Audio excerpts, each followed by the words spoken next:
રાજકોટમાં ગોકુલનગર આવાસ કૌભાંડ મામલો પ્રકાશમાં આવ્યો છે, જેમાં ward number 5 Devuben Jadav, ward number 6 વાસીબેન ગોલતરને notice પાઠવવામાં આવી, જેમાં 48 કલાકમાં નોટિસનો જવાબ આપવા સૂચના આપવામાં આવી હતી। જવાબ નહીં આવે તો મવડી મંડળમાંથી જે નિર્ણય આવશે તે મુજબ કાર્યવાહી હાથ ધરવામાં આવશે।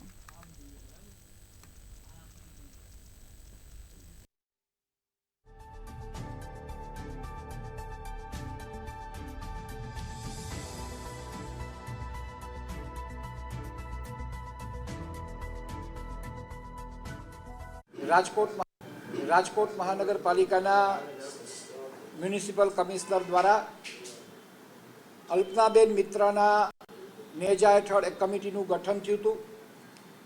એ કમિટીનો રિપોર્ટ આજરોજ અમારી પાસે આવ્યો છે।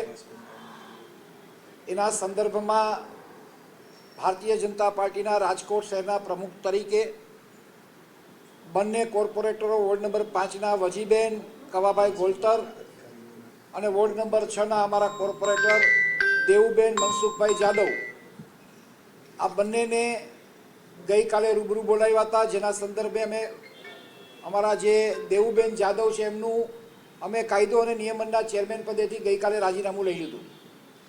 આજે 48 કલાકની ખુલાસો પૂછતી એક નોટિસ આપવામાં આવશે। એમને પોતાનો કાંઈક ખુલાસો રજૂ કરવો હોય તો એ 48 કલાકમાં પાર્ટીના અધ્યક્ષ તરીકે અમારી પાસે મૂકશે।